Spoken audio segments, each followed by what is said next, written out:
Hoje eu quero falar um pouquinho mais sobre o livro O Morro dos Ventos Uivantes e da Emily Brontë, porque eu recebi um comentário, já que eu não gostei do livro, fui falar isso, um comentário do tipo, será que o livro não é muito complexo para você? Pois é, mediante esse comentário eu queria desenvolver um pouquinho essa ideia, mas antes eu queria convidá-los a se inscreverem aqui no canal e curtirem esse vídeo. Vamos à complexidade do Morro dos Ventos Uivantes. Pois é, fui falar minha opinião, dizer que achei o novo filme da Emerald Fennell interessante, em detrimento do livro que eu não gostei tanto, que eu não sou fã, e recebo a crítica com essa pergunta, puxa, será que não é muito complexo para você? Bem, acho que argumentar com um pouquinho mais de propriedade, eu quero voltar um pouco no tempo, para a Era Vitoriana, que eu acho que contribuiu muito para o que a Emily escreveu, para os aspectos pessoais da Emily Brontë, que são pouquíssimos conhecidos, o pouco que a gente sabe, quero comentar, assim como da família dela, a vida que ela levou nos 30 anos que ela viveu aqui nessa terra, ou melhor, lá naquela terra chamada Inglaterra, que no século XIX tinha uma expectativa de vida de 40 anos, mas isso era para homens nobres. No caso da Emily, que morava em Haworth, que era tipo sucursal do inferno. A expectativa de vida naquela região era de 25 anos, ela excedeu em 5 anos, morrendo com 30, mas veja, muito jovem, muito isolada e convivendo com a morte constantemente. Vamos entrar nesses detalhes. Eu achei divertido o comentário da complexidade e, de verdade, eu acho que foi pura maldade da menina, só isso.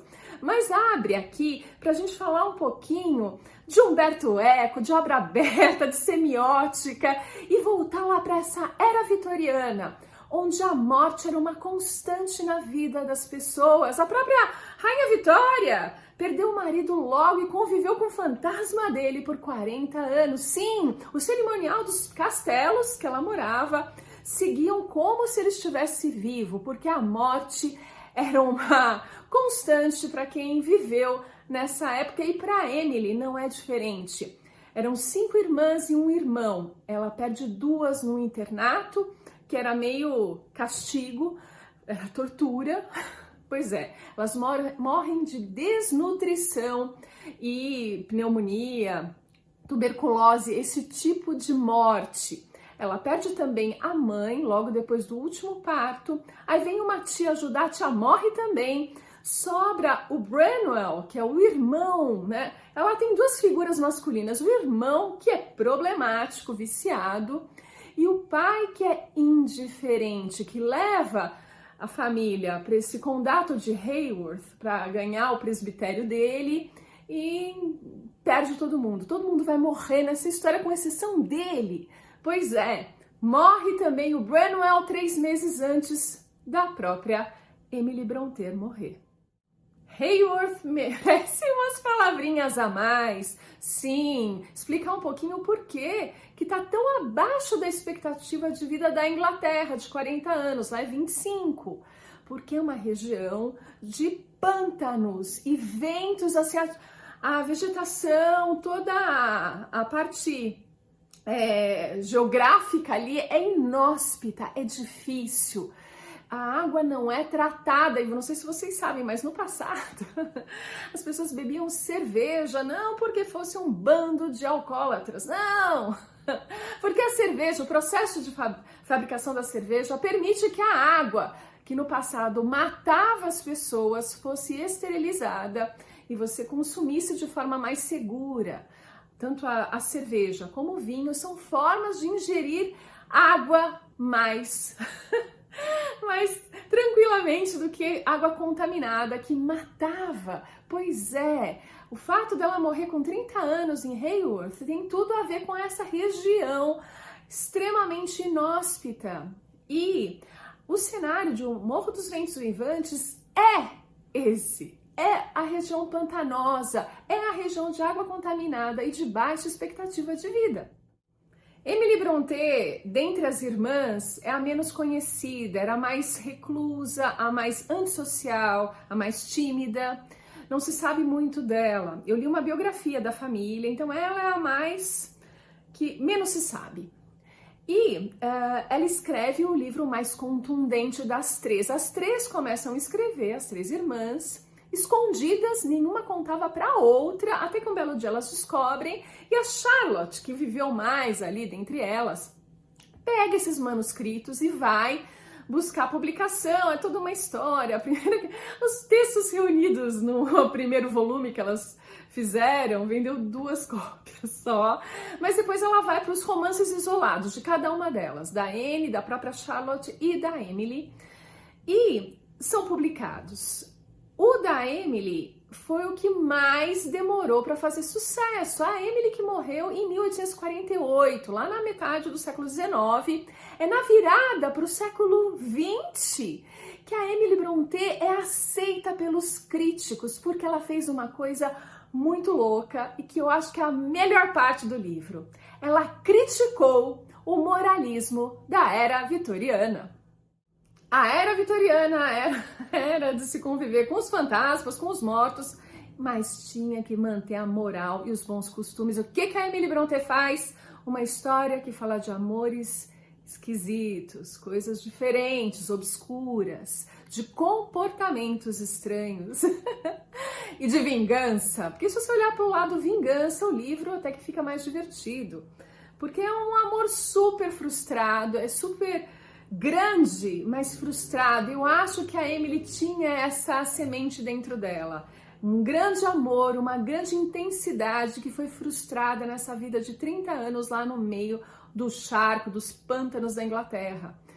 Enfim, os exemplos de homem que ela tinha era o irmão, que era viciado, ficava andando com mulheres casadas, às vezes eram obrigados a fugir dos lugares, porque ele arranjava encrenca, e um pai indiferente que não estava nem aí para a família dele.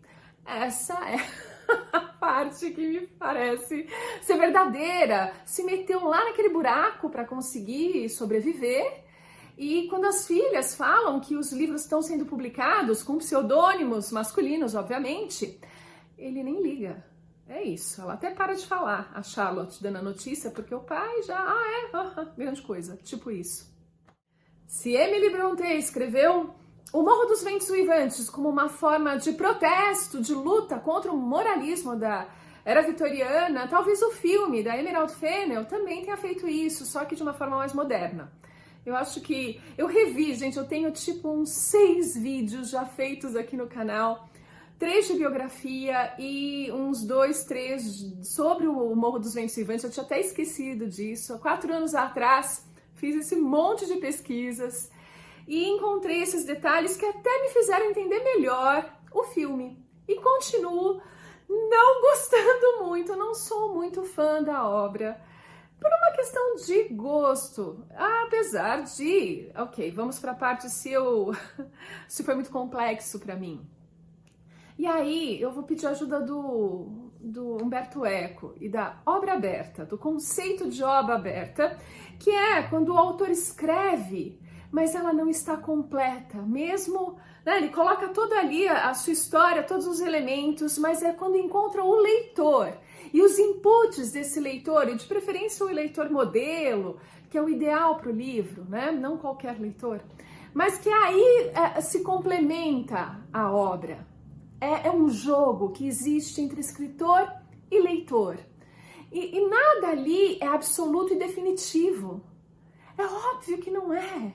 Então, quando eu penso na complexidade do Morro dos Ventos Uivantes, aqui eu dei vários elementos que, para mim, explicam o porquê de algumas coisas naquele livro. Mas consigo eu entender a complexidade da Emily Brontë? Claro que não. Eu não sou a leitora modelo dela. Eu não faço ideia de como foi duro viver lá naquela época e ter a vida dela, que graças a Deus é muito diferente, porque foi uma vida muito triste e difícil. Então, que elementos tenho eu para entender os símbolos da Emily? Não tenho todos eles, eu tenho alguns. E aqui eu coloquei um pouquinho disso. Então, algo eu consegui entender, mas eu consegui entender plenamente a complexidade dessa obra? Não. Se eu fosse honesta, é não a resposta. Porque eu não estava lá. eu não sou a leitora perfeita para ela. Enfim, é isso. Eu queria, acho que argumentar um pouco sobre isso, mas eu já falei tanto que eu queria falar mais sobre esses conceitos do Umberto Eco que eu mal entendo também, mas que eu acho brilhantes, porque nós escritores, quando a gente lança o livro e tem os inputs dos leitores, é que a gente começa a descobrir o que a gente escreveu mais profundamente. Eu mesma, no primeiro livro, tem coisas que eu descubro agora. Eu falei, caramba, isso significa isso, que sabe?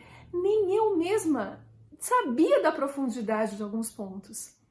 E essa é a mágica do escritor e do leitor, e dessa obra aberta que são os livros. Enfim, e eu fico por aqui e a gente se vê no próximo vídeo.